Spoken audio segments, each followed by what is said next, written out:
Crown चक्रावर, डोळे बंद, जीभ टाळायला, panic breathing, inhale, exhale, inhale, exhale, inhale, exhale. मनातल्या मनात रिपीट करा. To the supreme being, we humbly invoke for your blessings, your divine guidance, help and protection, your love and mercy. We humbly invoke for your light, your intuitions, so that we can understand all these teachings. We are very, very grateful. In full faith, we thank you. Thank you for blessing us with the inner strength to practice all these teachings thoroughly. We thank you in full faith.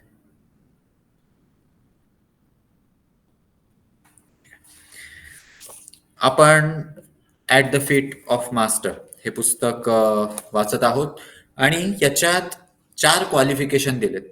ज्या गोष्टी आपण जर केल्या तर आपली spiritual growth होईल आणि बरंच काही जे आपण फर्स्ट सेशनमध्ये बघितलं होतं. यामधलं आपलं तिसरं क्वालिफिकेशन चालू आहे जे आहे गुड कंडक्ट. पहिलं क्वालिफिकेशन होतं डिसर्नमेंट, मग होतं डिझायरलेसनेस, मग आहे गुड कंडक्ट आणि चौथं क्वालिफिकेशन आहे लव्ह, प्रेम. आता जे तिसरं क्वालिफिकेशन आहे गुड कंडक्ट, याच्यात गुड कंडक्ट म्हणजे काय, चांगल्या पद्धतीने वागणं. याच्यात टोटल 6 पॉईंट्स दिलेले आहेत. त्यातले आपण 3 पॉईंट्स डिस्कस केले. चौथा पण थोडासा डिस्कस केला होता. पण पहिला होता मनावरचा ताबा, दुसरा होता कृतींवरचा ताबा आणि तिसरं होतं सहनशीलता, टॉलरन्स. आता जे उरलेले 3 आहेत ते आहेत चिअरफुलनेस, जे आता आपण डिस्कस करू, मग आहे वन पॉइंटेडनेस आणि मग आहे कॉन्फिडन्स. आता हे जे शब्द आहेत ते शब्द बघून आपल्याला कदाचित लक्षात येणार नाही की याच्यात काय, आणि म्हणून एक्सप्लेनेशन गरजेचं आहे. स्टार्ट करूया. चिअरफुलनेस काय सांगितलं? You must bear your karma cheerfully, whatever it may be, taking it as an honour that suffering comes to you because it shows that the lords of karma think you worth helping. हे वाक्य खूप pact आहे. आपण एक एक बघू. पहिलं, you must bear your karma. Bearing karma म्हणजे काय? जनरली आपण एकतर बेसिक प्राणिक हिलिंगमध्ये लॉ ऑफ कर्मा शिकलेले आहोत, परत ॲडव्हान्समध्ये शिकलेले आहोत, परत सायकोथेरपीत शिकलेले आहोत, परत आधारिक योगामध्ये शिकलेले आहोत, क्रियाशक्तीमध्ये अजून डीपर लेवलनं शिकलेले आहोत. याच्यातून आपल्याला माहिती आहे की, आणि जे जनरली माहिती आहे ते, की जे आपण करतो त्याचे ठराविक इफेक्ट्स आहेत आणि ते जे काही इफेक्ट्स आहेत ते आपल्या वर अनेक पटीने घडणार आहे. आपण existence of God is self evident या पुस्तकात एक वाक्य बघितलं होतं की आपण जे इतरांवर करतो प्रत्यक्षात ते आपण स्वतःवर अनेक पटींनी करत असतो. जे आपण इतरांवर करतो ते आपण स्वतःवर अनेक पटींनी करत असतो. आता ही गोष्ट आता आपल्याला माहित झाली, मग आपण थोडेसे अवेअर बनू. पण तरी सुद्धा जसं या पुस्तकात होतं की we the soul and our bodies are different. जरी आपल्याला हे कळलं असेल की हे करायला नको, तरी सुद्धा ती जी प्रक्रिया आहे ती अनेक वर्षांची आहे, ज्याच्यामध्ये आपण स्वतःच्या ठराविक कृती बदलू. पण जेव्हा माहीतच नव्हतं तेव्हा आपण बरंच काही करत होतो. आणि आत्ता सुद्धा जे माहीत आहे तो एक लेयर आहे, एक ऍस्पेक्ट आहे. याच्या डीपर लेयर्स भरपूर आहेत आणि ते आपल्याला आत्ता पण माहीत नाही. याचा अर्थ काय? याचा अर्थ असा की आत्ता सुद्धा आपल्याकडून ठराविक गोष्टी अशा घडत आहेत ज्या चांगल्या आहेत, ठराविक गोष्टी अशा घडत आहेत ज्या पेनफुल आहेत लॉंग टर्म मध्ये आपल्यासाठीच. आता जेव्हा आपल्या बाबतीत काहीतरी चांगलं घडतं तेव्हा तर काही प्रॉब्लेमच नाही, आपण तेव्हा काही तक्रार करत नाही, काही नाही. पण जेव्हा आपल्या बाबतीत त्रासाचं काहीतरी घडतं तेव्हा आपल्याला बरंच वाईट वाटतं. आता हे जे काही घडतं ते कुठल्या कुठल्या अँगलमध्ये असतं. एक असतं ते म्हणजे हेल्थ इश्यूज असतात. दुसरं कुठल्या तरी व्यक्तीबरोबरचं भांडण, कुठल्या तरी व्यक्तीबरोबरच्या तक्रारी, आणि त्याच्यातून होणारी सगळी भांडणं, मनस्ताप ते सगळं असू शकतं. त्याच्यापुढं काही घटना अशा घडत असतील, ज्याचा आपल्याला त्रास खूप होत असेल. असं अनुभवता येईल, की एक घर आहे, त्याच्यात आपण पकडू 5, 6, 7, 8 माणसं आहेत. एक काहीतरी घटना घडली. दोघा-तिघांना फारसं काही वाईट वाटणार नाही. 1-2 जणांना भयंकरच वाईट वाटेल. अगदी कोलमडूनच जातील. 1-2 जणांना काहीच फरक पडणार नाही. बाकीच्या दोघा-तिघांना थोडं वाईट वाटेल. आता एकाच घरात एक एक सेमच घटना घडली तरी सगळ्यांवर फरक का पडला? कारण त्यातले काही जण हे इमोशनली जास्त ब्रेक पॉइंटवर होते आणि ते ब्रेक झाले. त्याच्या पुढचा फायनान्शियल क्रायसिस असू शकतो, काही पण असू शकतं. एखादी गोष्ट केली आणि त्याच्यात काहीतरी वायाच गेलं. एखादी गोष्ट केली, पण त्याच्यातून काही मिळालंच नाही. काहीतरी गोष्ट चोरीला गेली, काहीतरी नुकसानच झालं. फायनान्शियल क्रायसिस असू शकतो. हे जे सगळे प्रकार आहेत, या रिलेटेड इथं म्हणलेलं आहे बेअर युअर कर्म. आणि हे कशामुळे झालेलं आहे? 2 गोष्टी.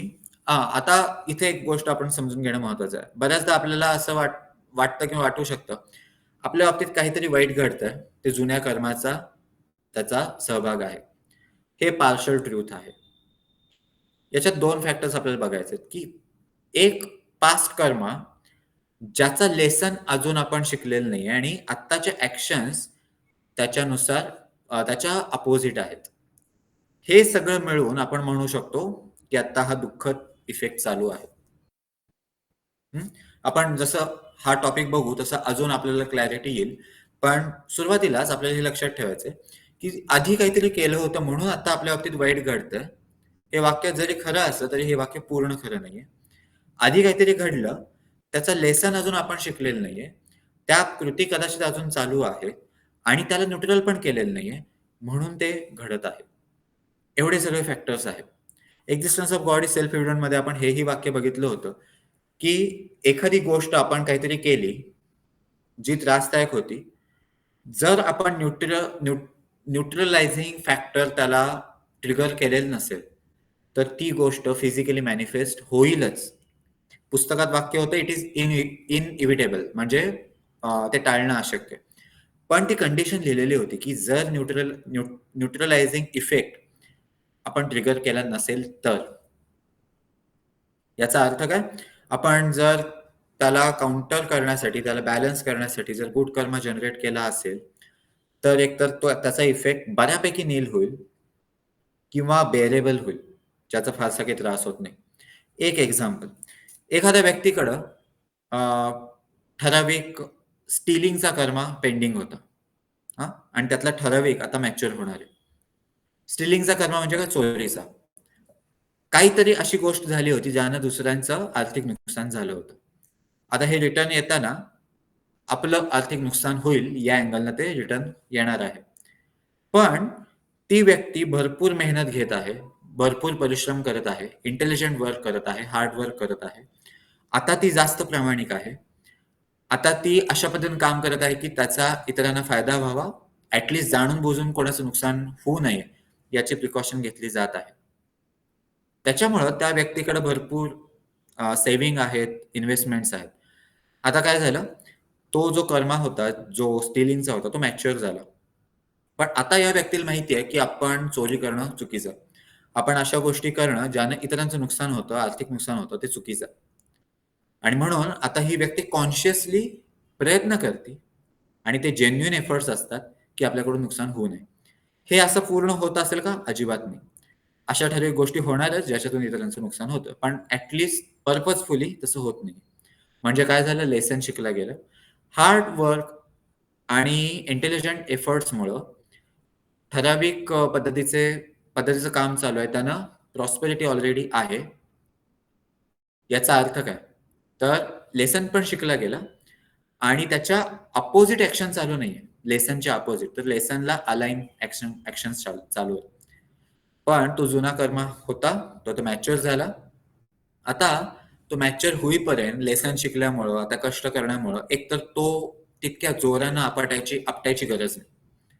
तो आपटताना डायल्यूट होऊन आपटेल. आणि दुसरं, जरी आपटला, जरी फायनान्शियल लॉस झाला, तरी जी प्रॉस्पेरिटी हार्ड वर्क आणि इंटेलिजंट वर्क यानं मिळवलेली आहे ती सगळीची सगळी नाही जाणार. त्यातला छोटासा पोर्शन जाईल. त्याचं वाईट वाटेल का? हो, त्याचं वाईट वाटेल. आणि परत एकदा रिफ्लेक्ट करायला ही व्यक्ती भाग पडेल, की माझ्याकडून असं काय झालं असेल, जेणेकरून हा माझ्या समोर आता लॉस आला. आणि हे तर याचं उत्तर कळणार नाहीये, की काय झालं होतं. पण हे मात्र नक्की आहे, की जे आत्ता आपल्या बाबतीत उगवून आलं, ते आपण पेरलेलं होतं. मी इथून पुढे काय करता कामा नये.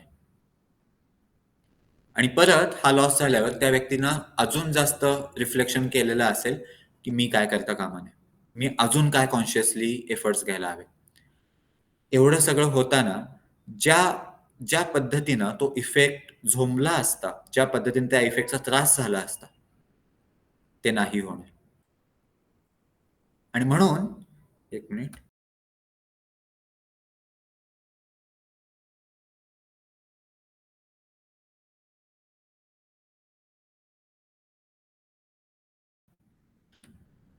या सगळ्या प्रकाराला म्हणलेलं आहे बिअरिंग द कर्म.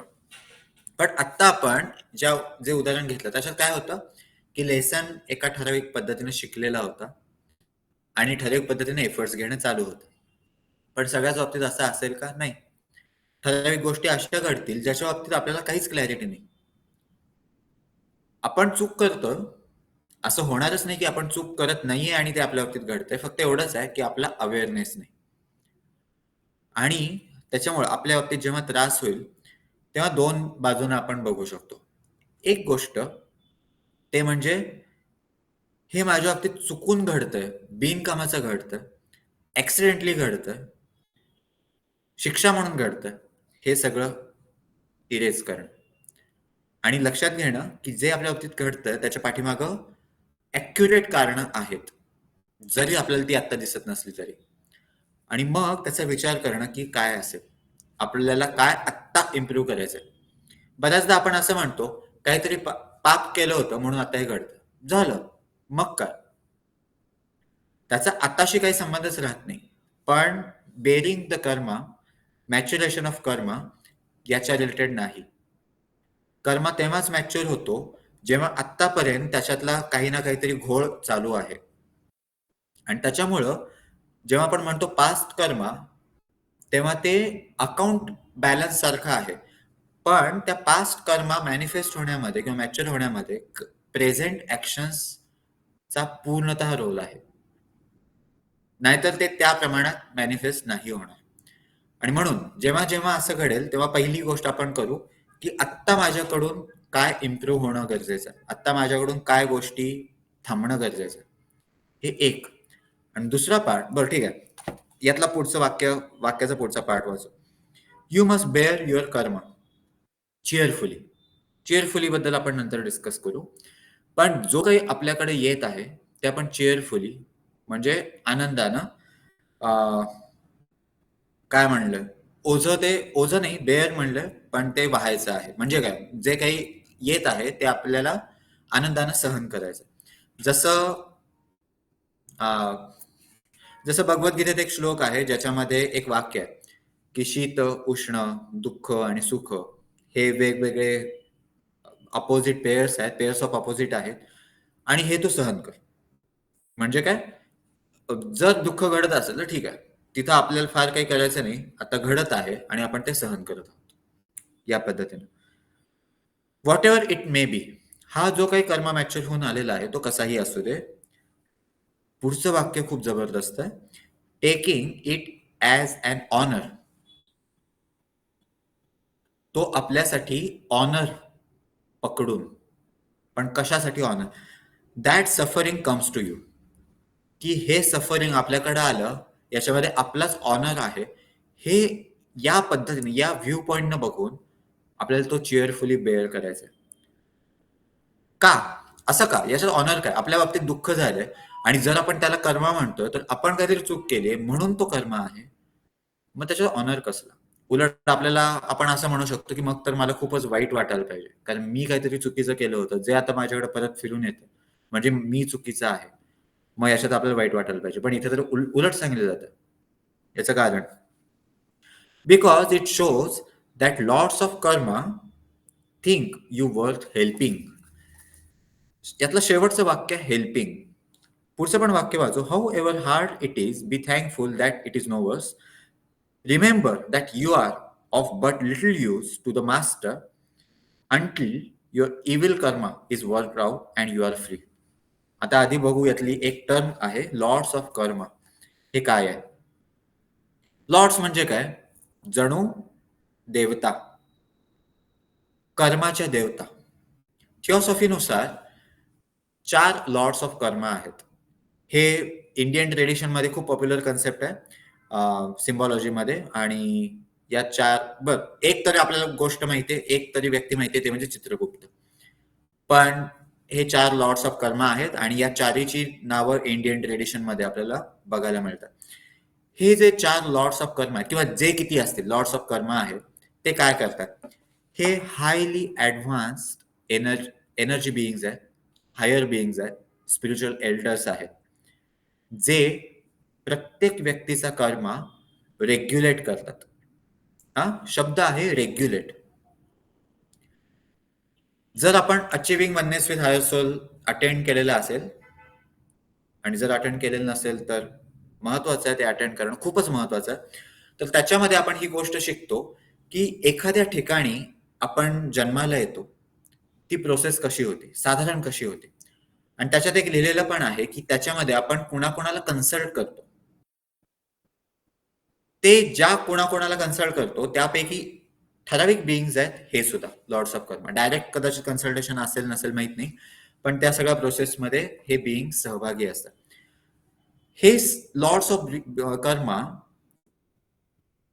कर्मा रेग्युलेट करतात म्हणजे काय? एक्झाम्पल, आपण असं थोड्या वेळासाठी समजू की आपण इंटेलिजंट आहोत, इंटेलिजंट पेक्षा आपण वाईज आहोत आणि आपल्याला हे कळतं की एखाद्या व्यक्तीला एखादी गोष्ट कशी समजवायची. आता आपल्या समोर एक खूप दंगेखोर आणि उन्हाळ व्यक्ती आहे, एक लहान मुलगा आहे असं समजू, जो खूप खोड्या काढत आहे. समजा आपण त्याला सांगितलं की ही खोडी काढू नको, तर तो मुद्दामून तीच खोडी 2-3 वेळेला काढेल आणि त्याच्यातून इतरांचं नुकसान होतं. एक एक्झाम्पल पकडू की तो इतरांना बिनकामी चिमटे काढतो, चिमटे काढतो आणि त्याच्यामुळे इतरांना दुखतं. आता जर आपण त्याला सांगितलं असं काढू नको, तर तो जास्त जोरात काढतो. मग आपण सांगू शकतो का? नाही सांगू शकत. आपण काय करू? आपण त्याला मारू शकतो का? नाही. पण आपण अशा दिवसाची वाट बघू जिथं त्याचा मूड थोडासा वेगळा आहे आणि आपण सध्या आपण सध्या लॉ ऑफ कर्मासारखं उदाहरण घेऊ की त्याला कोणीतरी चिमटा काढला, अशी आपण एक सिच्युएशन डेव्हलप करू. पहिल्यांदा चिमटा काढताना छोटासा असेल, त्याला कळेल की चिमटा आहे पण फार जास्त दुखणार नाही. आणि मग त्याचे रिएक्शन्स बघू आणि मग त्याच्यानुसार आपण त्याला सांगू की बघ तुला लागलं ना, तूच हे इतरांच्या बाबतीत करतोस, त्यांना कसा त्रास होत असेल. आता इथं 2 ऑप्शन आहेत. एक तर तो म्हणेल हो बरोबर आहे, मला हे आधी लक्षात आलं नव्हतं, पण मी आता हे नाही करणार. झालं, कर्मा वर्कआउट झाला. का? कारण त्याने लेसन शिकला की आता मी इतरांचे चिमटे काढत जाणार नाही. पण हा चान्स कमी आहे. तो म्हणेल की ठीक आहे ना, याच्यात काही फार नाही आणि मी काही ऐकणार नाही. मग त्याला जरा जास्त जोरात चिमटा काढला जाईल, परत बघितलं जाईल आणि लगेच नाही काढला जाणार. परत अशी वेळेची वाट बघितली जाईल, ज्या वेळेला त्याला चिमटा काढल्यावर तो रिफ्लेक्शन झोनमध्ये जाऊ शकतो. पण परत कदाचित तो इग्नोर करेल. मग परत एकदा काढला जाईल. प्रत्येक वेळी त्याची इंटेन्सिटी वाढत असेल आणि असं होत, होत, होत ती इंटेन्सिटी वाढतच आहे, वाढतच आहे. जर तो त्याच्याकडं अटेन्शन पे करत नसेल तर, जो इग्नोर करत असेल तर. मग कदाचित आता हे भरपूर चालूच आहे. तर आता आपण अशी सिच्युएशन करत आहोत की दुसरा एखादा तसाच व्यक्ती त्याच्या बरोबर ठेवायचा, जो त्याला सारखा चिमटा काढत असेल. आता कदाचित चिमटा काढता काढता त्याला जखमा पण होतील आणि मग त्याला लक्षात येईल की नको, हे नको करायला, खूप ताप होतो. या पद्धतीने तो शिकणार नाही की आपण इतरांना केल्यामुळं तेच परत आपल्या बाबतीत येतं. पण त्याला एवढं कळेल की हे खूप पेनफुल आहे आणि नको राहू दे. आता त्याचं लेसन शिकला गेला. मग आता आपण बघू की ठीक आहे, आता हा चिमटे काढणं सोडलं. तर ठीक आहे.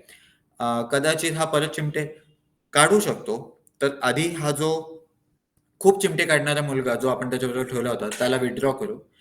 दुसरा एक एक थोडंसं चिमटे काढणारा किंवा अशी एखादी सिच्युएशन ठेवू डिझाइन करून, की जी त्याला रिमाइंड करत राहील, की असं करायचं नाही. मग आपण चेक करू, की आता त्याची खरंच ती सवय गेलेली आहे का? आणि मग आपण म्हणू, "ठीक आहे, जाऊ दे. आता यानं शिकलेला आहे, आता हा परत चिमटे काढणार नाही. आता काही याला त्रास द्यायला नको." या पद्धतीनं लॉ ऑफ कर्मा काम करतो. इथं हे जे चिमटे काढणं आहे, ते यासाठी नाहीये, की याने एक चिमटा काढला, आता सूड म्हणून दुसरा चिमटा मिळू दे. नाही. यासाठी आहे, की त्याला आपण स्लोली दाखवून देत आहोत, की असं नाहीये करायचं. आता जर आपल्याला आठवत असेल अँड इंट्रोडक्शन टू थिओसॉफी पुस्तक ज्याच्यामध्ये आपण चेन, राउंड, रेसेस, सब रेसेस या गोष्टी शिकलो होतो. मग स्कीम्स नावाचं काहीतरी शिकलो होतो आणि मग सोलार सिस्टम नावाचं काहीतरी शिकलो होतो. आपण सध्या या सोलार सिस्टममध्ये आहे. हे वाक्य जरी लक्षात नाही आलं तरी ठीक आहे. पण ज्यांनी तो अभ्यास केला होता, त्यांच्यासाठी हे वाक्य. आपण ज्या सोलार सिस्टममध्ये आहे, ती सोलार सिस्टम लव्हची आहे, ती हार्टची आहे. आणि तिथं लॉ ऑफ कर्मा हे एक्सप्रेशन ऑफ लव्ह आहे. जे आपण करू, चांगलं असेल तरी ते परत येईल, वाईट असेल तरी ते परत येईल. कदाचित इतर सोलार सिस्टममध्ये आपल्या आधीची आणि आपल्या नंतरची त्याच्यामध्ये कदाचित वेगळं असेल, काय असेल माहीत नाही. तिथं वेगळ्या पद्धतीने शिकवलं जाईल. पण सध्या हाच एक ऑप्शन आहे आणि हा आहे. आपण काहीही करून तो बदलू शकत नाही. आपल्याला एवढंच करता येईल, की जसं आपण बेसिकमध्ये शिकलो, लॉ ऑफ कर्मा हा वापरायला शिकणं आणि त्याचा ॲप्लिकेशन फॉर्ममध्ये तो आपण वापरतो गोल्डन रूल म्हणून. पण ते ठीक आहे. सध्या आपण हे बघत आहोत, की लॉर्ड्स ऑफ कर्मा रेग्युलेट करतात. म्हणजे या पद्धतीनं. एखादा कर्मा जर मॅच्युअर होणार असेल, तर नियम हा आहे, की पहिल्यांदा आपल्याकडे ती सगळी टूल्स, टेक्निक्स आणि एनर्जी दिली जाईल, जे वापरून आपण त्या कर्माचा लेसन एक्स्ट्रॅक्ट करू शकू आणि मुळातच तो बेअर करू शकू. पण बऱ्याचदा आपल्याला जे काही शिकवलं जातं, ते आपण वाया घालवतो. ही एक आपली नॅचरल टेंडन्सी आहे. फॉर एक्झाम्पल, आपल्याला प्राणी किलिंग शिकवलं गेलं, आपण ते वापरत नाही. आपल्यातले बरेच जण वापरत नाही. मग अशा वेळेला काय होतं, एखादी गोष्ट आपल्या बाबतीत घडत आहे. ऑलरेडी आपल्याला एक टूल दिलंय, पण आपण ते वापरलंच नाही. तर ते जास्त जोरात हिट होऊ शकतं. कदाचित दुसरा एखादा लेसन असू शकेल, त्यांना ते हिट नाही होणार, ते पण आहे. पण नियम हा आहे, की आधी आपल्याला तयार केलं जाईल इनडायरेक्टली आणि मग ती गोष्ट घडेल. पण त्याच्यातला एक दुसरा पार्ट पण आहे. या बाबतीत आधी आपल्या बाबतीत ती घटना घडेल आणि मग आपल्याला विचार करायचा की लेसन काय? हां? आपण जेव्हा शाळेत जातो, तेव्हा आधी लेसन शिकतो आणि मग एक्झाम येते. इथं थोडंसं उलट आहे. आधी ती घटना घडेल आणि मग आपण विचार करत आहोत काय लेसन आहे. इथं सुद्धा 2 ऑप्शन्स आहेत आपल्यासमोर. कधी-कधी आधी आपल्याला लेसन शिकवला जातो. पण तो आपण एकतर इग्नोर करतो सवय असल्यामुळं किंवा आपण अवेअर नसतो. एक्झाम्पल, आपण बेसिक प्राणिक हिलिंग पासून व्हर्च्यूज शिकत आहोत. आपण आर्यटिक योगामध्ये तर व्हर्च्यूजच्या जबरदस्त टेक्निक्स शिकलेल्या आहोत. पण कधी-कधी आपण ते वापरत नाही. कधी-कधी आपण ते अव्हॉइड करतो. त्याचा विचार पण नाही करत. मग आपण म्हणू शकतो का, की लेसन घटना आधी घडली आणि मग नंतर लेसन शिकणं चालू आहे? नाही. ऑलरेडी आपण बरेच लेसन शिकलेले आहोत. पण आपली एवढी ॲबिलिटी नाहीच आहे, की लेसन शिकल्या-शिकल्या आपल्याला लक्षात पण येईल. कधी-कधी एखादी गोष्ट आपल्या बाबतीत घडल्यावर मग लक्षात येतं, की हां, हे असं आहे प्रॉब्लेम. जेव्हा आपण दुसरीकडे बघतो, तेव्हा लक्षातच येत नाही. म्हणून ठीक आहे, ती घटना घडेल आणि मग आपण लेसन शिकू. पण महत्त्वाची गोष्ट इथं ही आहे, की लॉर्ड्स ऑफ कर्मा या गोष्टी रेग्युलेट करत आहेत. असं नाहीये, की आपण असेच एकटे आहोत आणि बदाबद आपल्यावर काहीतरी संकटं कोसळत आहेत. नाही. आणि म्हणून बायबलमध्ये एक वाक्य आहे, की अ, उडत्या चिमणीची पिसं सुद्धा मोजलेली आहेत. याचा अर्थ काय? जे काही घडत आहे, ते सगळं वेल प्रिपेअर्ड आणि वेल डिझाइन्ड आहे. ॲक्सिडेंट काही नाही. आपण परत-परत एक कुंग फू पांडा या मूव्हीचं उदाहरण घेतो. कुंग फू पांडामध्ये एक वाक्य आहे जे 3 वेळा रिपीट होतं फर्स्ट पार्टमध्ये. There are no accidents. काहीही ॲक्सिडेंटली घडत नाहीये. जे काही आहे, भलेही त्याचे पोस्टमन कोणीही दिसत असेल, तरी जे काही घडत आहे ते आपल्यामुळेच घडत आहे आणि ते बरोबर वजन करून बरोबर योग्य वेळेला घडत आहे. अशा वेळेला घडत आहे जिथं आपल्याला पटकन त्यातलं लेसन ग्रॅब करता येईल. त्याच्यामुळं जर एवढं सगळं त्याच्या पाठीमागे डिझाइन आणि पर्सनल अटेन्शन इन्व्हॉल्व असेल आणि जर आपल्याकडं तो ठराविक कर्मा येत असेल, तर आपण काय विचार करू शकतो? फॅक्ट काय आहे, की ते हायर बीइंग्स ज्यांचा इंटेलिजन्स आपल्या कॉम्प्रिहेन्शनच्या फारच पलीकडचा आहे. ज्यांची काम करण्याची पद्धत आपल्या समजेच्या फारच पलीकडची आहे. ते बीइंग्स ऑफ लव्ह आहेत. Lords of karma are beings of love. जरी ते आपल्याला पेनफुल वाटणारी गोष्ट आपल्याकडे देत असतील, तरी ते त्यासाठी देत आहेत, जेणेकरून आपल्याला भविष्यात त्रास होऊ नये. याच्यासाठी अजून एक उदाहरण आपण बघू. फॉर एक्झाम्पल, आपल्याला एक सवय लागलेली आहे, की तवा दिसला, की आपण हाताने उचलतो आणि ठेवतो. ठीक आहे. आता आपण ज्या सिच्युएशनमध्ये राहतो, तिथं आपल्याला कधीच भाजत नाही. का? कारण तवा कायम गारच असतो आणि त्याच्यामुळं आपल्याला कधीही डोक्यात पण आलेलं नाही, की तवा गरम असेल आणि तो उचलून ठेवणं धोक्याचं आहे. आता ही जी टेंडन्सी आहे, ही डेंजरस आहे. एक दिवस आता मी फक्त म्हणतोय उचलला आणि ठेवला, पण जरा काहीतरी सिव्हिअर पण आपण विचारात घेऊ शकतो. एक दिवस समजा तिथं प्रचंड तापलेला तवा असेल आणि आपली अनेक वर्षांची सवय आहे उचलायचा आणि ठेवायचा. असंच आपण जर उचलला तर भरपूर जास्त नुकसान होईल, जास्त डॅमेज होईल. आणि म्हणून आपण या अँगलने विचार करू, की आपल्याला कोणतं शिकवत आहे, तर काय करेल? तर थोडासा गरम तवा तिथे ठेवला जाईल. आपण त्याला हात लावू,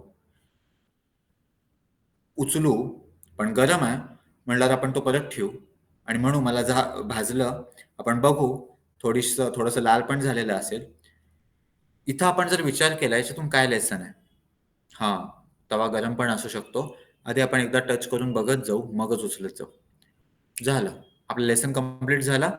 भविष्यात जरी तिथं गरम तवा आला, तरी लेसन शिकल्यामुळं आणि ते जर आपल्या ॲक्शनमध्ये बदललं असेल, तर आपल्याला जास्त भाजणारच नाही. पण बऱ्याचदा आपण इग्नोर करतो. तर तसं आपण इग्नोर केलं. पुढच्या वेळी अजून थोडासा तवा समोर गरम जास्त तवा येईल. परत आपण इग्नोर केलं. हळू-हळू त्या तव्याच्या गरम पाण्याची इंटेन्सिटी वाढेल. का? कारण आपलं लक्ष जावं. पण हे सगळं का चालू आहे?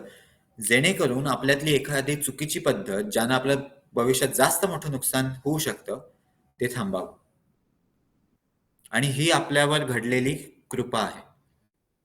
आपल्या बाबतीत हे काय पाझरत असणारं प्रेम आहे, की आपल्याकडं एवढ्या बारकाईनं लक्ष दिलं जातं, की आपल्या बाबतीत कुठली चुकीची सवय आहे, तिच्याकडं आपण कधी लक्ष देऊ, जेणेकरून ती समोर आल्यावर आपण कमीत कमी त्रासात तो लेसन शिकू. आणि त्या पद्धतीनं त्या सगळ्या डिझाइन करणं चालू आहेत गोष्टी आणि ही गोष्ट सोपी नाहीये, गोष्टी डिझाइन करणं. त्यासाठी ठराविक पर्सन आपल्याबरोबर असायला पाहिजे. त्यासाठी ठराविक सिच्युएशन्स आपल्यासमोर असायला पाहिजेत.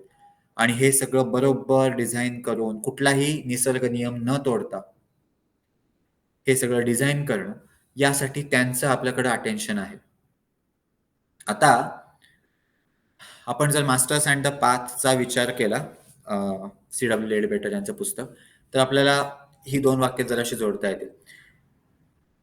आपण एक गोष्ट बघितली होती, एक YouTubeवरचा व्हिडिओ बघितला होता, की एखादा व्यक्ती जर स्पिरिच्युअली त्याचा कल वाढत असेल, तर ते हायर बीइंग्सना सहज रिकॉग्नाइज होतं. सहज. म्हणजे अशी कुठली व्यक्ती लपूनच राहू शकत नाही, जी जास्त स्पिरिच्युअली इव्हॉल्व व्हायच्या प्रयत्नात आहे. आणि जर ती प्रयत्नात आहे, एका ठराविक कुठल्यातरी डेव्हलपमेंटच्या स्टेटमध्ये जात असेल, तर जास्त अटेन्शन दिलं जाईल.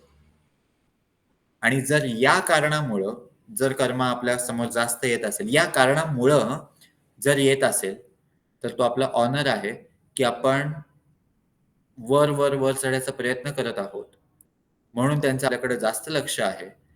ते बीइंग्स ऑफ लव्ह आहेत आणि ते प्रेमानं आपल्याला जास्त शिकवू इच्छित आहेत आणि म्हणून ते आपल्यासमोर ठराविक इन्सिडेन्सेस इम्प्लांट करत आहेत. आणि म्हणून इथं म्हणलंय, it shows that lords of karma think you worth helping. म्हणजे ते आपल्याला मदत करत आहेत. जर आपण आज एक ऍप्लिकेशन केलं पकडू मुख्यमंत्र्यांना आणि त्यांचा आपल्याला रिप्लाय आला की हो मी तुला मदत करेन, तर आपल्याला केवढा आनंद होईल. जर आपल्या पृथ्वीवरचं जे इव्होल्युशनची स्कीम आहे त्याच्यात जे हायेस्ट जे टॉपचे बिईंग्स आहेत त्यातले हे लॉर्ड्स ऑफ कर्मा आहेत, त्यांचं आपल्याकडे जर लक्ष जात असेल आणि ते आपल्याला मदत करत असेल, तर आपण किती लकी आहोत, असं या वाक्याचा अर्थ आहे. आणि तिसरं वाक्य आपण नंतर परत बघू. तिसरं वाक्य, रिमेंबर दॅट यू आर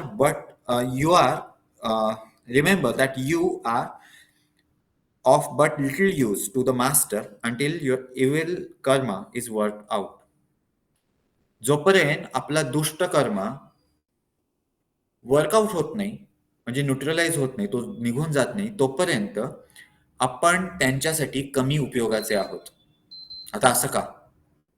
कारण जर आपल्याकडे तो कर्मा शिल्लक आहे आणि आपल्याला एखाद्या प्रोजेक्टवर असाइन केलं आणि तो कर्मा मॅच्युअर झाला, आता आपण तो कर्मा बेअर करण्यात जास्त बिझी होणार, प्रोजेक्ट थांबला. आणि ही जर जास्त क्रिटिकल असाइनमेंट असेल, जी मुळात मिळणारच नाही, पण जर मिळायची असेल आणि असा भरपूर कर्मा असेल जो आपण जास्त सहजतेनं सहन नाही करू शकत, तर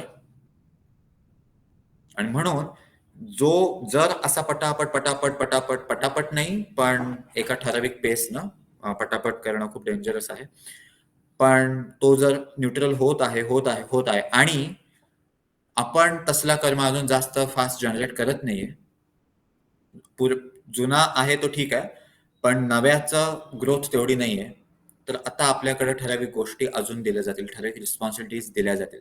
आणि त्या रिस्पॉन्सिबिलिटीज आपण आधी पण बघितलं होतं याच पुस्तकात, की अनेक माणसं ज्याला खूप मोठी जबाबदारी म्हणतात, अशा कुठल्याही कामांपेक्षा अगदी सिंपल आणि छोटीशी वाटणारी रिस्पॉन्सिबिलिटी जी डायरेक्ट त्यांना मदत करणारी आहे, त्यांना म्हणजे मास्टर्सना, जे अनेक मास्टर्स आहेत हायरार्कीमध्ये, त्यांना ती अनेक पटींनी व्हॅल्युएबल आहे. आणि आपण हेही वाक्य बघितलं होतं, की या सगळ्याचा विचार न करता, ऍक्च्युअली दोन्ही वेगवेगळे कंटेक्स्ट होते, पण आता सध्या आपण जोडू शकतो. या सगळ्याचा विचार न करता आपण स्वतःहूनच काहीतरी गोष्टी इन्व्हेंट करतो, की ठीक आहे हे करूया, म्हणजे आपल्याला वाटेल की परमेश्वराच्या रिलेटेड आहे. पण प्रत्यक्षात काहीतरी वेगळ्याचीच गरज असू शकते. प्रत्यक्षात किंवा बऱ्याचदा असं पण होऊ शकतं, की आपण जे करतो ते त्यांच्यासाठी जास्त त्रासदायक आहे. आणि आपल्याला वाटतंय की आपण भक्ती करत आहोत म्हणून आपण काहीतरी करत आहोत.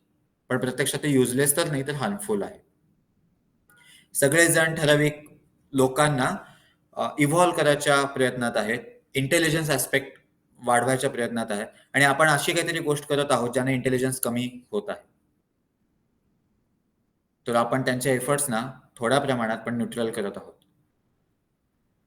आणि म्हणून आपल्याला हे लक्ष द्यायचंय की आपण पहिली गोष्ट, जेव्हा असं काही घडेल तेव्हा ठीक आहे, आपल्याला वाईट वाटेल, आपल्याला त्रास होईल, पण याच्यात लेसन काय आहे याचा आपण विचार करू शकतो. समजलं तर चांगलीच गोष्ट आहे, नाही समजली तर परत परत विचार करणं. आणि यासाठी प्रीमियम मेंबरशिप मधलं डिसिजन मेकिंग टेम्पलेट आणि सिल्वर मेंबरशिप मधलं रूट कॉज आयडेंटिफिकेशन सिस्टम ही आपल्याकडे आहे. ती यासाठीच आहे जेणेकरून ही गोष्ट आपल्याला समजायला चालू होईल. दुसरं, आपण हा विचार करू शकतो की ठीक आहे, याच्यातून काहीतरी जे बाळगणं आपल्याकडं आवश्यक नाहीये तेच निघणं चालू आहे आणि ऍक्सिडेंटली घडत नाहीये. एक ठराविक स्टेज आलेली आहे म्हणून घडत आहे.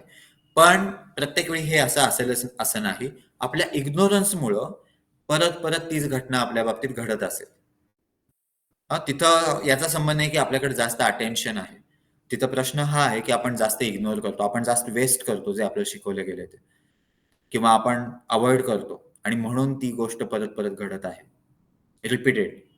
आपण कुठल्या बहुतेक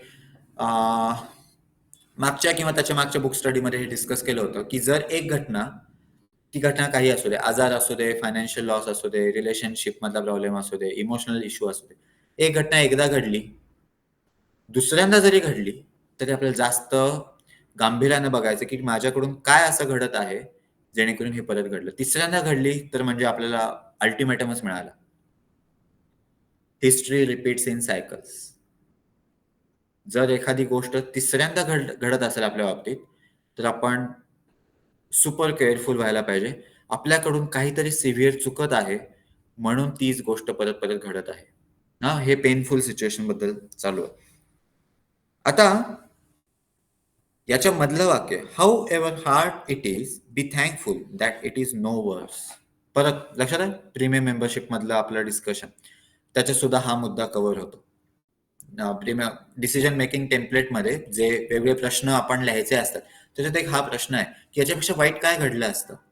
आणि जर आपण प्रीमियम मेंबरशिप मधल्या डिसिजन मेकिंग टेम्पलेट मधलं एक्सप्लेनेशन ऐकलं तर ऑफकोर्स आपल्याला जास्त क्लॅरिटी येईलच. पण आता पण आपण थोडे डिस्कस करू. एखादी गोष्ट आपल्या बाबतीत घडली, परत एकदा आपण तेच उदाहरण घेऊ जे पॉप्युलर आहे, जे गौतम बुद्धांच्या रिलेटेड सांगितलं जातं. बुद्धांच्या शेवटच्या काही वर्षातली ही गोष्ट आहे. खरी खोटी माहित नाही पण उपयोगी तरी आहे. त्यांचे 2 महत्वाचे आणि खूप हायली इव्हॉल्व्ड 2 शिष्य होते. तर एकदा बरेच जण बसले होते आणि गौतम बुद्ध विचारतात की समजा तुम्ही एखाद्या पर्टिक्युलर गावी गेलात आणि अचानक तिथं लोक तुम्हाला नावं ठेवतात, तर तुम्ही काय कराल? तर सगळ्यांनी उत्तर दिली, नाही आम्ही तिथून निघून येऊ, आम्हाला आवडणार नाही, आम्ही परत तिथे जाणार नाही, या टाईपची. एक जण म्हणेल मी थँक्यू म्हणेल. आणि मग विचारतात की का थँक्यू का, धन्यवाद का? आणि मग त्यांचं उत्तर येतं कारण त्यांनी फक्त नावच ठेवली, त्यांनी मारलं नाही. ते म्हणतात की जर मारलं तर काय करणार? तर ते म्हणतात की मी थँक्यू म्हणेन. का? कारण त्यांनी फक्त मारलं, त्यांनी जीवेच मारून नाही टाकलं. मग ते म्हणतात जीवेच मारलं तर काय करणार? आणि ते म्हणतात मी थँक्यू म्हणेन. का? आता काही प्रश्नच राहिला नाही. आणि मग ते म्हणतात की ठीक आहे, या उत्तरामुळं ते पर्टिक्युलर शिष्य एलिजिबल झाले एका ठराविक एरियात जायला. आणि जिथं स्टोरीजनुसार ऍक्च्युली हे सगळं घडतं, ऍक्च्युअली तिथं त्यांना मारून टाकलं जातं. पण ही जी गोष्ट आहे त्याचं एक्झाम्पल आपल्याला इथं बघायला मिळतं की आपण विचार करू शकतो की जे काही घडत आहे पण ऍटलिस्ट एवढंच घडलं, याच्यापेक्षा बरंच काही वाईट घडू शकलं असतं. बऱ्याचदा असं पण होतं की काहीतरी वाईट घडत आहे पण ठराविक व्यक्ती सपोर्टसाठी उभ्या असतात, ठराविक व्यक्ती आपल्याला मदत करत असतात. त्यातली एखादी जरी व्यक्ती नसेल तर जे काही घडत आहे त्याची इंटेन्सिटी अनेक पटीने जाणवली असते. आता आपण 2 ठिकाणी फोकस ठेवू शकतो. एक फोकस आहे काय वाईट घडत आहे त्याच्याकडे, दुसरा फोकस आहे काय चांगलं आहे त्याच्याकडे. दोन अँगलनी आपण हे उदाहरण समजून घेऊ. पहिला अँगल आहे, आपला आज एक पॅराग्राफ पण नाही होणार असं दिसतं. पहिला अँगल आहे तो म्हणजे जर आपण जे वाईट घडलं त्याच्याकडेच फोकस्ड असू तर एकतर आपण त्याचाच विचार करत आहोत जे वाईट आहे आणि त्याचा आपल्याला जास्त त्रास होईल. आता जर आपण लॉ ऑफ अट्रॅक्शन आणि energy follows thoughts, principle of directability, distant planning healing मधलं प्रिन्सिपल, याचा जर विचार केला तर आपल्याला माहितीये जर आपण परत विचार करत आहोत जे नकोय त्याचा, तर आपण ते स्ट्रेंथन करत आहोत आणि ते घडण्याची शक्यता अजून जास्त वाढवत आहोत. म्हणजे दोन्ही अँगलनं त्याच्याकडे जास्त फोकस्ड असणं हे त्रासाचं आहे. आता दुसरा पार्ट काय? तर जर आपण ग्रेटफुल असू, तर आपण जी चांगली गोष्ट आहे त्याला जास्त एनर्जाइज करत आहोत. आणि त्याच्यामुळं कसंही सिच्युएशन असू दे, पण आपण जरा जास्त बॅलन्स्ड राहू शकतो, जर आपला फोकस असेल जे चांगलं आहे त्याच्याकडं. सायकॉलॉजिकली सुद्धा आणि एनर्जेटिकली सुद्धा. दोन्ही अँगलनं आपण बघितलं. आता हीच कन्सेप्ट समजण्यासाठी अजून एक आपण गोष्ट बघू. ही गोष्ट बऱ्याच ठिकाणी आहे, बहुतेक महाभारतात पण आहे आणि राजयोग या पुस्तकात पण आहे. गोष्ट अशी आहे, की एक व्यक्ती असती, जी खूप जास्त सो कॉल्ड साधना करत असते. भरपूर पूजा करणं, मंत्र म्हणणं या सगळ्या गोष्टी. आणि एक दिवस तिथं नारद मुनी येतात आणि ते त्यांना विचारतात, म्हणजे हे जे साधक असतात, ते त्यांना विचारतात, की "कुठं चालला?" ते म्हणतात, "मी वैकुंठात चाललेलो आहोत." मग हे म्हणतात, की "ठीक आहे, मी विष्णूंचीच भक्ती करत आहे. त्यांच्यासाठीच या सगळ्या गोष्टी करत आहे. त्यांच्यासाठी खूप कठोर परिश्रम घेत आहे, तप करत आहे." त्यांना एक विचारा, की साधारण किती जन्मात मला ते भेटायला येतील? ते म्हणतात, "ठीक आहे, विचारतो." आता ते पुढे जातात. पुढे तसेच अजून एक व्यक्ती सापडतात. परत हेच कॉन्व्हर्सेशन होतं. सेम रिक्वेस्ट येते. ते म्हणतात, "ठीक आहे, विचारतो." आता ते जातात, भेटतात, ते विचारतात आणि परत येतात. आता गोष्टीत परत ते पहिल्यांदा पहिल्या व्यक्तीकडे येतात. कसं माहीत नाही. रिटर्न जर्नीमध्ये दुसरी व्यक्ती यायला पाहिजे, पण कदाचित क्लायमॅक्स असल्यामुळं गोष्ट वेगळ्या सिक्वेन्सने सांगितली जात असेल. तर पहिल्यांदा ते पहिल्या व्यक्तीकडे येतात. ती व्यक्ती विचारते, की "तुम्ही माझा प्रश्न विचारला का?" "हो, विचारला." "कधीपर्यंत येतील?" आणि मग ते सांगतात काहीतरी 8-10 जन्म वगैरे लागतील यायला. आणि ती व्यक्ती म्हणती, "अरे बापरे! अजून मी 8-10 जन्म हेच करत बसायचं का? काय हे फारच उशीर होतोय आणि मी एवढं काही करत आहे आणि त्याचा एवढाच असाच परिणाम आहे का? एवढा डिले होणार का?" ते म्हणतात, "हो," असंच त्यांनी सांगितलं. मग ते दुसऱ्या व्यक्तीकडे जातात आणि दुसऱ्या व्यक्तीला सांगतात. दुसरा व्यक्ती विचारतो, "काय आहे उत्तर?" ते सांगतात, की "तुझ्या समोर जे झाड आहे आणि त्या झाडाला अनेक पानं असतात, जसं नॉर्मल झाड असतं जसं. त्या सगळ्या झाडाची पानं जितकी आहेत, तितके जन्म तुझे झाले, की मग तुला भेटायला मिळेल." आणि हे उत्तर ऐकल्यावर ती दुसरी व्यक्ती आनंदी होती. आणि ती म्हणती, की माझ्यासारख्या व्यक्तीला ते भेटायला येणार. भलेही इतके उशिरा असू दे, पण भेटायला येणार. हीच खूप खूप मोठी गोष्ट आहे. आणि यासाठी ती व्यक्ती आनंदी होती. आणि मग गोष्ट अशी पुढं येते, की याच्या पुढं अचानकच डायरेक्ट श्री विष्णू तिथं येतात आणि त्यांची भेट होते. आणि मग एक्सप्लेनेशन याचं असं दिलं, की जर आपण ग्रॅटिट्यूड, ग्रेटफुलनेसची प्रॅक्टिस करत असू, तर आपल्या बाबतीत अनेक मिरॅकल्स घडतात. त्याच्यामुळे या दोन्ही अँगलनं, या सगळ्या अँगलनी जर आपण बघितलं, तरी आपल्याला हे लक्षात येईल, की जर आपण थँकफुल राहिलो, की याच्यापेक्षा अजून वाईट नाही घडलं, तर आपल्याला फायदा आहे. आणि मग आपण परत पहिल्या वाक्यातल्या चीअरफुलनेसला जोडू. या सगळ्याचा विचार करू. जे काही आता आपण डिस्कस केलं, त्या सगळ्याचा विचार करून जे काही घडत आहे, ते जर आपण सहन केलं आणि म्हणून 3 नंबरचा आपण गुड कंडक्ट बघितला होता टॉलरन्स. ते जर आपण सहन केलं, तिथे जर आपण काही प्रमाणात साक्षीभाव ठेवू शकलो आणि मग त्याच्या पुढची स्टेप आहे चीअरफुलनेस ठेवू शकलो. तर एकतर ते सहन करायला सोपं जाईल आणि त्याचे इफेक्ट्स पण जास्त चांगले येतील. आपण चीअरफुल असू, आपण ग्रेटफुल असू, आपण साक्षी भावात असू, आपण जर अवेअर असू, तर आपण विचार करू, याच्यातून मला काय शिकायचं? यानं काय होईल? यानं भविष्यात ती गोष्ट जी परत रिपीट होणार आहे, ती थांबेल. आणि जर आपण ब्लेमिंग झोनमध्ये गेलो, तर काहीच उपयोग नाही. अजून एक गोष्ट आहे. ही गोष्ट आहे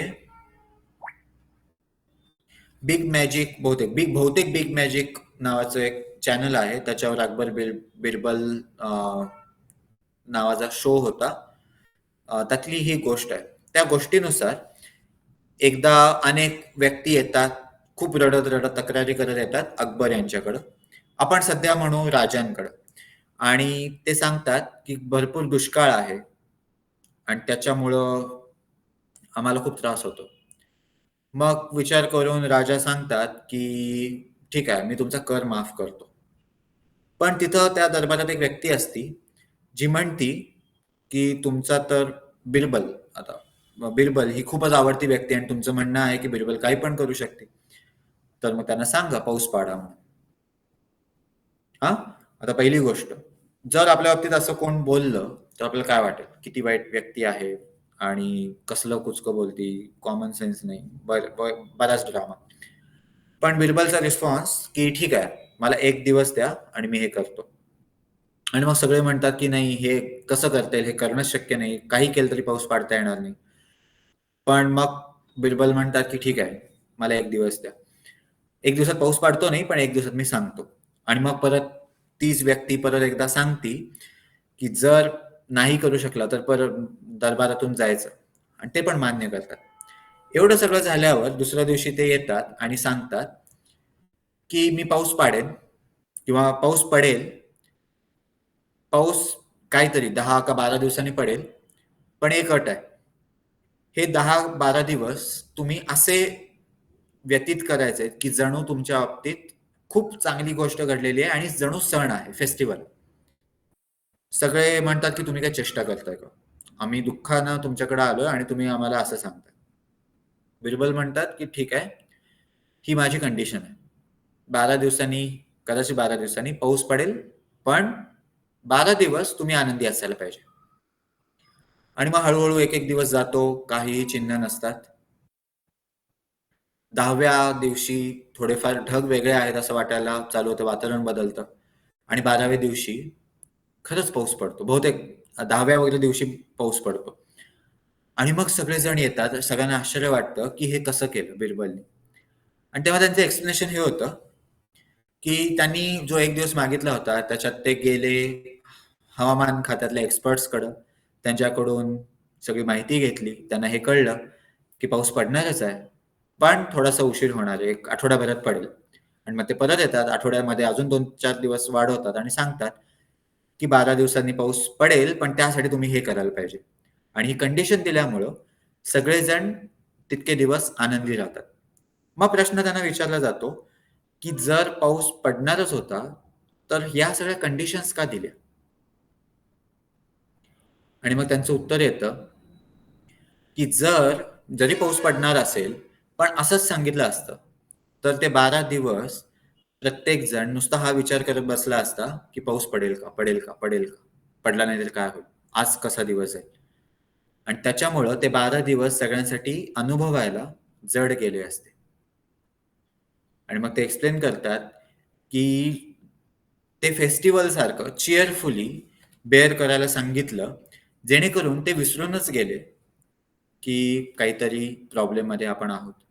त्यांनी ते चीअरफुली सगळं सहन केलं. त्यांनी तो फेस्टिवल म्हणून सहन केला आणि जे घडणार होतं ते घडलंच.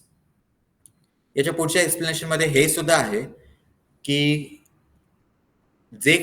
जो काही कर्म आहे, जो पेनफुल आहे, तो हळू कसा जातो आणि त्याच्यामध्ये आपण फारसं काही नाही केलेलं असलं तरी तो कसा जातोच.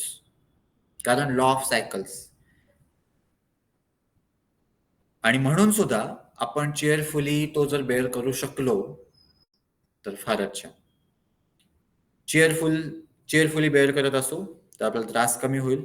अवेअरनेस असेल तर परत ती गोष्ट घडू नये यासाठी आपल्याला प्रयत्न करता येईल. आणि जर आपण रिफ्लेक्ट करत असू तर आपल्या लक्षात येईल की या गोष्टी आपल्या चुकत आहेत, या गोष्टी आपल्याला इम्प्रूव्ह करायच्या आहेत. जरी हे सगळं आपण वाचत असलो आणि जरी आपल्याला सगळ्यांना या वाक्यातून ठराविक इन्साइट्स येत असल्या, तर सुद्धा एक गोष्ट आपल्या लक्षात येईल की पुढच्या वेळेला जेव्हा आपल्या बाबतीत छोटीशी सुद्धा, हे बेअरिंग कर्मा टाइप पण नाही, पण छोटीशी काहीतरी दुःखद घटना घडेल, तेव्हा सुद्धा हे प्रॅक्टिस करायला नॅचरल नाहीये. ईझी डिफिकल्टचा प्रश्न नाहीये, पण नॅचरल नाहीये. आपण या झोनमध्ये जाऊ की प्रॉब्लेम आहे. आणि म्हणून आपण खरंच हा एक रिमाइंडर लावून ठेवू शकतो, की असं जर घडत असेल, तर आपण कशा पद्धतीने विचार करायला हवा. विशेषतः जर आपल्याला प्लॅनिंग सायकोथेरपी झालं असेल, तर आपण व्हाईट बोर्ड टेक्निक कशी वापरू शकतो. जेणेकरून खरंच आपण चिअरफुली नसेल, तर खूप दुःखी अवस्थेत पण नसू. कुठेतरी मीडियम स्टेट, न्यूट्रल स्टेटमध्ये असू. आणि मग हळू आपण ती स्टेट इकडे नेत असू. त्याच्यामुळं हा पॉइंट खूप महत्वाचा आहे. ठीक आहे. पुढचं वाक्य. जर काही याच्यामध्ये ऍड करायचं असेल, जर काही इन्साइट असेल किंवा जर काही विचारायचं असेल, तर चॅट बॉक्समध्ये टाईप करा. जर मोठं काही असेल, तर स्टेजवर या आणि मी अनम्यूट करेन. तोपर्यंत पुढचं वाक्य वाचू. By offering yourself to him, you have asked. ना शब्द काय? You have asked that your karma may be hurried. म्हणून जेव्हा आपण भरपूर वेगवेगळ्या पूजा करतो, वेगवेगळ्या प्रार्थना करतो, तेव्हा ऍटलिस्ट आपल्याला माहित असायला हवं की आपण काय करत आहोत.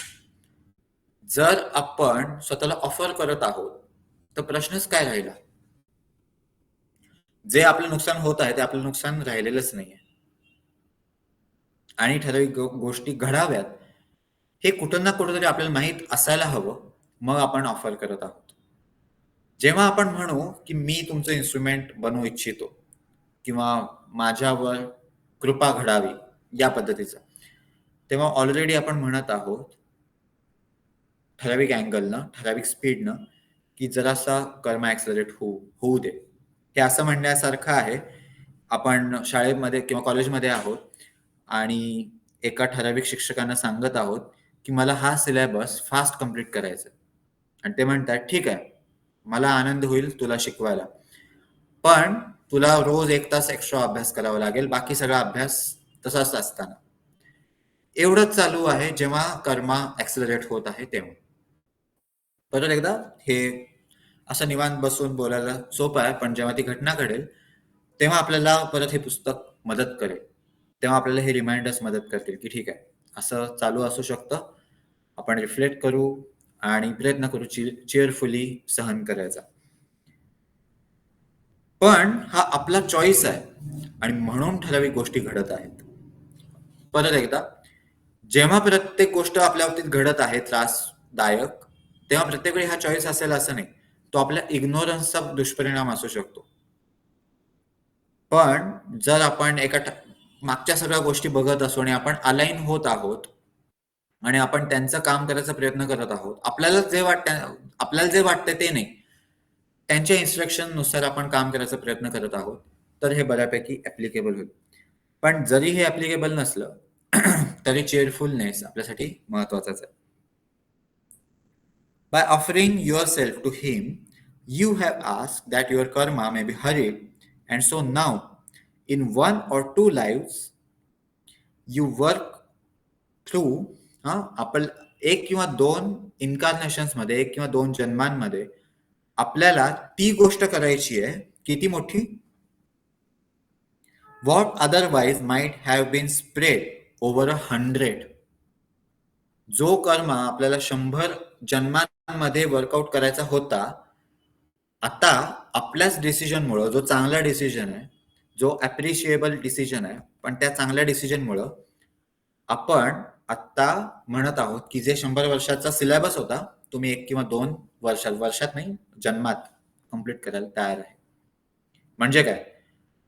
जे आपण त्या एका शिक्षकाने सांगितलं की मला 1 वर्षात नाहीये थांबायचं, मला हे 2 महिन्यात कंप्लीट करायचंय, मला मदत कर. आणि ते म्हणतात, ठीक आहे, हा अभ्यास कर, याच्यावर विचार कर, हे लिखाण कर, आणि आपण ते करत आहोत आणि 2 महिन्यात आपण मोकळे होत आहोत. कसं मोकळं होत आहोत? पण जास्त भरून, जास्त ज्ञान घेऊन, जास्त एक्सपिरियन्सेस घेऊन आणि मोकळं होत आहोत, जेणेकरून आपण जास्त चांगल्या दर्जाचं काम करायला अवेलेबल होऊ. जसं इथे लिहिलंय ना, remember that you are of but little use to the master until your evil karma is worked out and you are free. Free for what? कशासाठी फ्री? तर त्यांचं काम करण्यासाठी. एक एक्झाम्पल, एका व्यक्तीचा असा हे फक्त थिओरिटिकल एक्झाम्पल आहे, प्रॅक्टिकली असं होतच असेल असं माहित नाही, पण एका पर्टिक्युलर व्यक्तीचा कर्म आहे ज्याच्यामुळं प्रत्येक वेळी त्याला ठराविक त्याच्याबरोबर एक व्यक्ती येतो त्याच्याशी सतत भांडणं होतच राहतात. अजून हा वर्कआउट झालेला नाही. एक अख्खं इन्कार्नेशन झालं, भांडणं होतच होती, इन्कार्नेशन संपलं, परत जे काही वर्ष असतील त्याच्यानंतर अजून एक इन्कार्नेशन, परत एक तीच व्यक्ती आली, परत पुढच्या इन्कार्नेशन मध्ये तीच सिच्युएशन, परत पुढच्या इन्कार्नेशन मध्ये तीच सिच्युएशन. असं हे मोठं ओझं म्हणतात ना, लोढणं ओढत ओढत चालू आहे. आता जर हे लोढणं गेलं तर काय होईल? आता नेक्स्ट इन्कार्नेशन मध्ये ही व्यक्तीच येणार नाही. भरपूर काळ, भरपूर एफर्ट्स, भरपूर एनर्जी वाचेल त्या सगळ्या भांडणातली, आणि ती सगळी कुठे वापरता येईल? For the work for the master, for the service activities. आणि त्याच्यामुळं आपण जास्त चांगल्या पद्धतीनं अवेलेबल होऊ शकू. म्हणून तो वर्कआउट होणं आवश्यक आहे. पण ऑफकोर्स हे वाक्य वाचून आपण असंही म्हणता कामा नये, अशी प्रार्थनाही करता कामा नये की ठीक आहे, जे काही व्हायचं ते पटकन होऊ दे. नाही, जे नॅचरली चालू आहे ते चालू असू दे. कारण आपली जेवढी कपॅसिटी आहे तेवढं चालेल चांगलं आहे. असंही होऊ शकतं की आपल्या कपॅसिटीच्या बाहेर जास्त जास्त येईल आणि ते फास्ट आपल्याला वर्कआउट करून मिळेल, पण जास्त त्रास होईल. त्याच्यापेक्षा हे ठीक आहे की जे ज्या पद्धतीने चालू आहे आणि जे आपल्याला बेरेबल आहे, जे आपण चेअरफुली करू शकतो तेवढं येऊ दे. पण आपला अवेअरनेस आपण जास्त वाढवू शकतो. आपल्याला जी टूल्स मिळालेली आहेत त्याचा स्किल जास्त डेव्हलप करू शकतो, जेणेकरून आपण जास्त चांगल्या पद्धतीनं त्या सिच्युएशन्स हँडल करू. But in order to make the best out of it, कशातलं? ते ज्या त्रासदायक घटना घडल्या, ते जे 100 जन्मांमधलं 2 जन्मात येत आहे, त्या सगळ्याचा best out of it collect करण्यासाठी you must bear, it's clear cut लिहिलेलं आहे, यू मस्ट, ऑप्शनच नाही. You must bear it cheerfully, gladly, enjoy करत आणि आनंदानं. आपल्याला ते सहन नाही, आपल्याला ते फेस करायचं आहे, आपल्याला त्या सिच्युएशन मधून जायचं आहे. जर जर अनेक वर्षांपासून आराटिक योगाची प्रॅक्टिस करणारे, जर लक्षात असेल, काही वर्षांपूर्वी,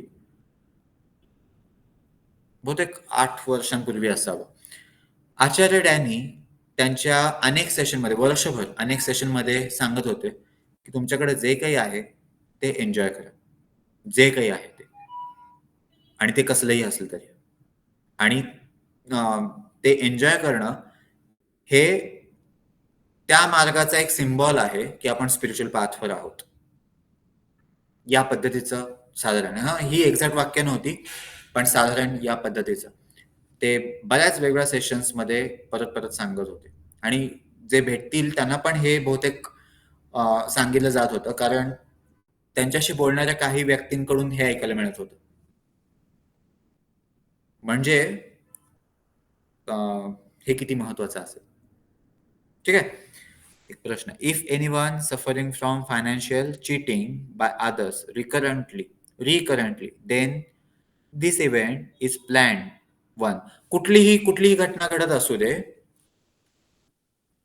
आपण म्हणू शकतो की ते प्लॅन्ड आहेतच.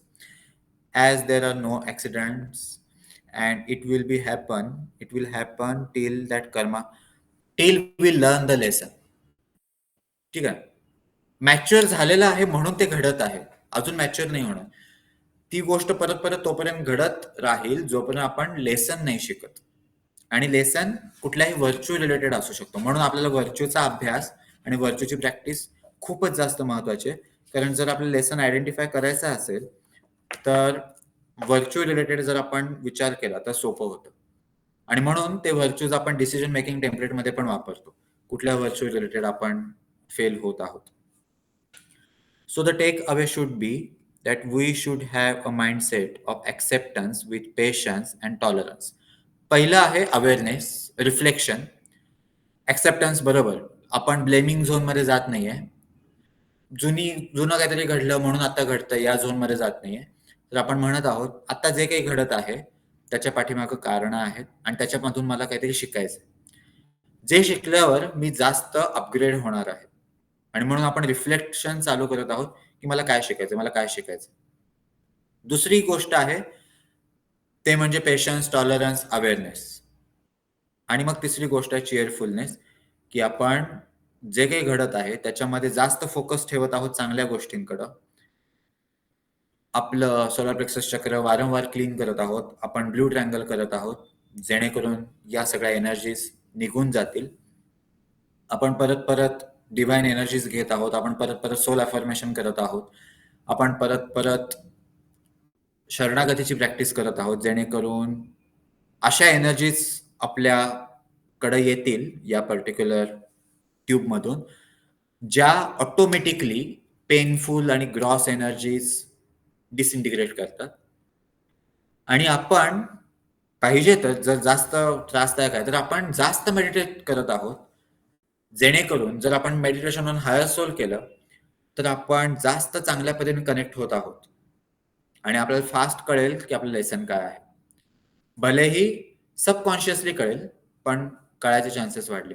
जर आपण मेडिटेशन टू इनहार्ट्स करत आहोत तर आपण जास्त चांगल्या पद्धतीनं त्या एनर्जीज फ्लश आउट करत आहोत आणि आपलं हार्ट मोठं करत आहोत. कुठल्याही आपण एक गोष्ट शिकली होती बेसिक प्राणिक हिलिंग मध्ये, जेव्हा आपण हार्ट चक्र शिकत होतो. आणि पर्टिक्युलरली आपण हा प्रश्नाचा विचार करतो की आपण कधी समाधानी असतो. आणि मग डिस्कस केलं जातं आणि मग परत एक्सप्लेनेशन येतं की आपण तेव्हा समाधानी असतो जेव्हा आपल्या हार्ट चक्राचा आकार मोठा असतो, रिगार्डलेस ऑफ एक्सटर्नल सिच्युएशन्स. आणि आपण तेव्हा असमाधानी असतो जेव्हा आपल्या हार्ट चक्राचा आकार छोटा असतो. जर आपण मेडिटेशन टू हार्ट्स करत असू, आपला हार्ट चक्र मोठा असेल, तर चीअरफुलनेस आयडियली विदाउट एनी एफर्ट्स येईल. पण आपण म्हणू की थोडेसे एफर्ट्स घ्यावे लागतील. कारण हार्ट चक्र मोठा आहे तर आपण कूल आहोत, आपण चिल आहोत. आपण इतर 2 मेडिटेशन्स करत असू अरॅटिक योगामधली, तर त्याचे बेनिफिट्स मिळत आहेत. आता जर आपण या सिच्युएशन मध्ये सुद्धा इतरांना मदत करत आहोत, या सिच्युएशन मध्ये सुद्धा आपण जर इतरांचं हिलिंग करत आहोत, हिलिंगचा गुड कर्मा खूपच चांगला आहे. कारण आपण लक्षात आहे, आपण लॉ ऑफ कर्मा शिकताना आपण एक गोष्ट शिकलो होतो की जर सायकिक ॲबिलिटीजचा मिसयूज झाला तर त्याचा कर्मा, जो बॅड कर्मा, निगेटिव्ह आहे, जो खूपच सिव्हिअर असतो. याचा अर्थ काय, जर आपण सायकिक ॲबिलिटीजचा चांगला वापर केला तर त्याच्यातून जो गुड कर्मा जनरेट होतो तो पण सिव्हिअर होतो, म्हणजे काय, भरपूर चांगला होतो. आणि म्हणून हिलिंग आपण जर करत असू तर जो गुड कर्मा जनरेट होईल तो आपल्याला अजून मदत करेल. आणि जर आपण अभ्यास पण करत असू याच सिच्युएशन मध्ये, तर आपण जास्त मेंटली फोकस्ड राहू. म्हणजे काय, आपण जास्त इंटेलिजन्स वापरत आहोत. आणि इंटेलिजन्स वापरणं म्हणजे इमोशनली ड्रिव्हन नसणं. आपोआप आपण जास्त इमोशनल केऑस मध्ये जाणार नाही. आणि मग आपण सहज कोरिलेट करू शकू की 5ही पिलर्स जर आपण वापरत असू तर किती फायद्याचं. आणि याचा एक अर्थ असाही आहे की ती घटना घडल्यावर ते वापरायला चालू करण्यापेक्षा आत्ता सुद्धा जर आपण वापरत असू तर जेव्हा ती घटना घडणार आहे आणि ती घडेलच, तेव्हा ऑलरेडी आधीचे 5 पिलर्स वापरणं आणि त्या सिच्युएशन मध्ये सुद्धा वापरत राहणं, यानं आपण आदळत आहोत पण खाली कुशन्स ठेवल्या जात आहेत. आणि त्याच्यामुळे तितका जोरात मार बसत नाहीये जितका या सगळ्या गोष्टींच्या शिवाय बसला असता.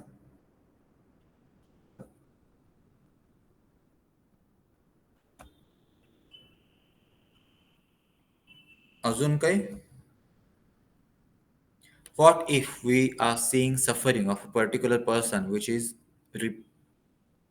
repetitively, and if that is affecting us emotionally, although we are doing our part to help them, we there also will there also be a lesson for us to learn here? How to figure it out? How to figure it out then? याचं उत्तर simple आहे. Decision making template आणि root cause identification system, premium membership, silver membership. त्याच्यामध्ये आपण हे step by step सगळ्या अँगलनी हे करत जातो, त्याच्यामुळे ते स्टेप फॉलो करणं. पण महत्वाचा प्रश्न आहे, आपण जर इमोशनली एफेक्ट होत असू तर आपला लेसन आहे का? उत्तर आहे हो. हे समजून घेणं तरी सोपं आहे, कारण आपण इमोशनली एफेक्ट होत आहोत. पण दुसरी एक गोष्ट, आपण इमोशनली एफेक्ट होत आहोत. आपल्याला जर त्रास होतोय, आपल्याला जर पेन होत आहे, तर आपलं इन्व्हॉल्वमेंट आहेच. कारण जोपर्यंत आपली इन्व्हॉल्वमेंट नाही, तोपर्यंत आपल्याकडे पेन येणारच नाही. पण हे सोपं आहे. महत्वाची गोष्ट ही आहे, जेव्हा आपल्याला पेन होत पण नाही, तेव्हा आपण विचार करणं की याच्यातलं लेसन काय. यासाठी आपल्याला क्राऊन चक्राची एनर्जी वापरावी लागते, त्याशिवाय ते नाही होत. कारण आपण 2 गोष्टी करू शकतो. एक, समोरच्याचं काहीतरी नुकसान होतं, आपण ते बघतो आणि बघत आपण म्हणत आहोत की ठीक आहे, असं व्हायला नको. आणि दुसरं, समोरच्याचं नुकसान होतं आणि आपण म्हणतोय हे असं होऊ शकतं, मी आजच शिकणार. पण हे जे दुसरं आहे, यासाठी ऑप्शनच नाही. याच्यासाठी आपल्याला क्राऊन चक्र मोठं असल्याशिवाय हा विचार पण येणार नाही आणि शिकता पण येणार नाही. परत एकदा, मेडिटेशन टू इनट्स. म्हणून हे चांगलंच आहे. एकच मिनिट.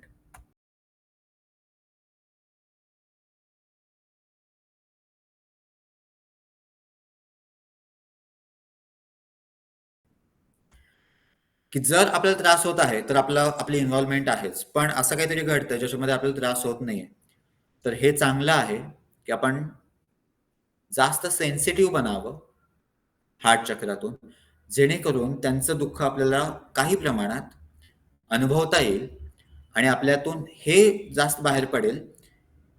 एक तर आपण त्यांना मदत कशी करू शकतो, किंवा दुसरं, हे आपल्या बाबतीत घडू नये म्हणून आपण काय करू शकतो. आता आपल्या समोर लेसन कुठलं आहे. आपण हे आधी डिस्कस केलं होतं की सेंट्स आणि इनिशिएट्स कसं शिकतात, तर स्वतःच्या आयुष्यात घडणाऱ्या घटनातूनच फक्त नाही, तर इतरांच्या आयुष्यात घडणाऱ्या घटनातून, आणि म्हणून ते फार फास्ट शिकतात.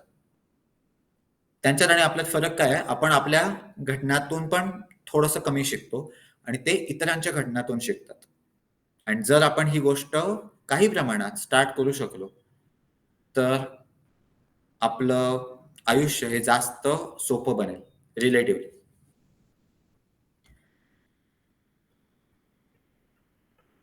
ठीक आहे, आपण थँक्स गिव्हिंग प्रेयर करू. होपफुली आजचं आपले सगळे डिस्कशन्स एन्जॉयबल असतील आणि विशेषतः लाइटनिंग असतील, कारण आपल्याला त्याच्यातून बरेच इन्साइट्स मिळालेले असतील. आपण थँक्स गिव्हिंग प्रेयर करूया यासाठी. लक्ष ग्राउंडवर. To the supreme God, we are very very grateful. We are thankful for all these insights, all these teachings, all this knowledge. Thank you for blessing us with this light.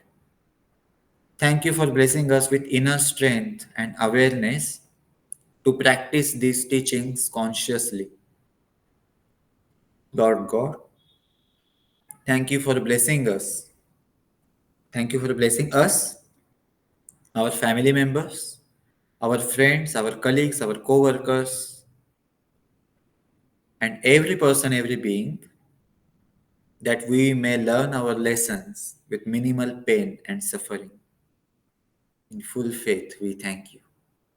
Thank you. Thank you.